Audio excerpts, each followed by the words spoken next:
Nabila Dwi Anggraini dari kelas 12 IPA 4. Di sini saya akan menjelaskan dan mengamati beberapa tumbuhan monokotil, dikotil, dan berbiji terbuka sebagai tugas ujian praktek biologi. Penelitian yang saya lakukan yaitu untuk mengetahui ciri-ciri dan perbedaan tumbuhan monokotil, dikotil, dan tumbuhan biji terbuka, di mana ketiga tumbuhan tersebut akan saya bandingkan di antara perbedaannya.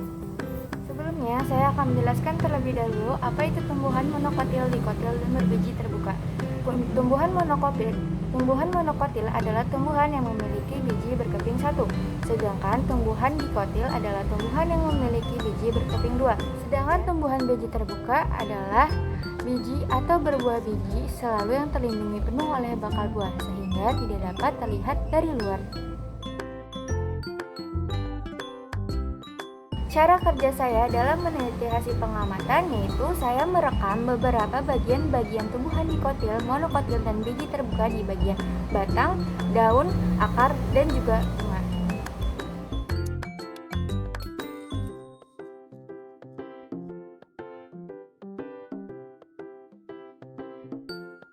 Taxonomy cabai, klasifikasi dan morfologi tanaman cabai adalah sebagai berikut.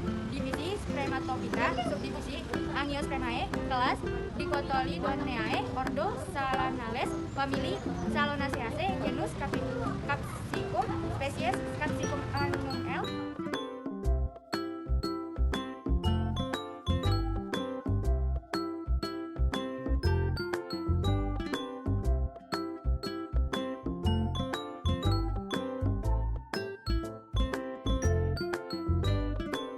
Taksonomi salak yaitu Diplomia Scotae, jenisnya Sprematophyta, subdivisinya Angiospermae, kelasnya Monocotyledon, ordonya Diriculae, familinya Palmaceae, genusnya Salapa, spesiesnya Salapa evolutionae.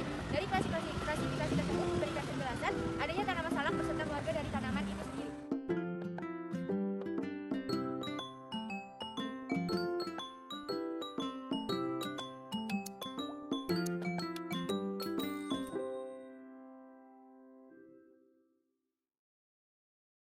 Melinjo merupakan tumbuhan yang termasuk ke dalam suku famili Genetaceae dan merupakan berbiji terbuka Gymnospermae. Tanaman melinjo dapat sistematika taksonomi tumbuhan dapat diklasifikasikan sebagai berikut. Regnumnya, plantae divisi Sprematophyta, tumbuhan berbiji. Subdivisi Gymnospermae, berbiji terbuka. Kelasnya Gentopsida, ordonya Gentales, familinya Gentaceae, genusnya Gentum, spesiesnya Gentum genemon L. Pertanyaan yang ditanyakan oleh Bapak Guru. Pertanyaan yang pertama yaitu satu, sebutkan 3 ciri-ciri tumbuhan biji terbuka. Yang kedua, sebutkan 3 ciri-ciri tumbuhan monokotil. Yang ketiga, sebutkan ciri-ciri tumbuhan dikotil. Dan yang keempat, jelaskan perbedaan antara tumbuhan biji terbuka, tumbuhan monokotil, dan tumbuhan dikotil. Yang kelima, sebutkan 3 manfaat tumbuhan Angiospermae, tumbuhan monokotil dan dikotil bagi kehidupan. Pengamatan dan jawaban pertanyaan dari pertanyaan yang sudah diberikan. Hasil pengamatan pertama yaitu ciri-ciri tumbuhan berbiji terbuka. Nah, jawabannya, ciri-ciri tumbuhan berbiji terbuka, yang pertama ada berakar tunggang, yang kedua memiliki akar batang dan daun sejati, yang ketiga tidak memiliki mahkota bunga. Hasil pengamatan dan jawaban pertanyaan yang kedua yaitu tumbuhan monokotil. Ciri-ciri tumbuhan monokotil, yang pertama ada akar serabut, yang kedua tulang daun sejajar, dan yang ketiga batang tidak berkambium. Hasil pengamatan dan jawaban pertanyaan dari nomor 3 yaitu ciri-ciri tumbuhan dikotil. Yang pertama, akarnya tunggang. Yang kedua, bunga memiliki kelipatan 4 atau 5. Yang ketiga, akar berkambium. Yang keempat, daun menyirip atau menjari. Jawaban yang keempat yaitu perbedaan tumbuhan berbiji terbuka dan tumbuhan berbiji tertutup. Yang pertama, pada alat perkembangbiakan, berbiji terbuka yaitu tidak berbunga dan terpisah antara tanaman jantan dan betina. Pada pertumbuhan berbiji tertutup, yaitu berkembang biak dengan bunga yang dapat terpisah atau bergantung antar tanaman jantan dan betina. Melalui bijinya, tumbuhan biji terbuka memiliki biji yang terbuka, sedangkan pada biji yang tertutup memiliki biji yang tertutup. Perbedaan yang ketiga ada pada daun. Daun pada biji terbuka yaitu berbentuk seperti jarum, sedangkan pada berbiji tertutup seperti sirip atau bercabang. Yang keempat pada kambium. Perbedaan yang keempat ada pada kambium. Pada berbiji terbuka, kambium dapat bercabang, dan sementara pada berbiji tertutup, kambium hanya terdapat pada kelompok dikotil dan tidak terdapat pada tumbuhan monokotil.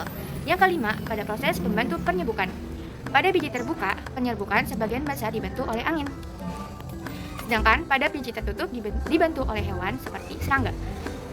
Yang keenam, pada batang kayu. Pada pertumbuhan biji terbuka, batang kayu lunak, sedangkan pada pertumbuhan biji tertutup, batang kayu dapat lunak atau keras. Ini dia pertanyaan terakhir, yaitu manfaat dari tumbuhan Angiospermae atau tumbuhan dikotil dan monokotil. Yang pertama, sebagai bahan pangan karbohidrat. Yang kedua, sebagai bahan pangan vitamin atau sayur-sayuran. Dan yang ketiga, sebagai bahan pangan protein atau lemak. Jadi, kesimpulannya, di antara tumbuhan monokotil, dikotil, dan biji terbuka terdapat perbedaan dan ciri masing-masing. Mereka mempunyai pertumbuhan yang berbeda-beda. Di sini, kita dapat menentukan beberapa ciri-ciri dari tumbuhan dikotil, monokotil, dan biji terbuka untuk menambah pengetahuan kita. Sekian video dari penelitian tumbuhan monokotil, dikotil, dan biji terbuka yang saya buat. Kurang lebihnya mohon maaf. Wassalamualaikum warahmatullahi wabarakatuh.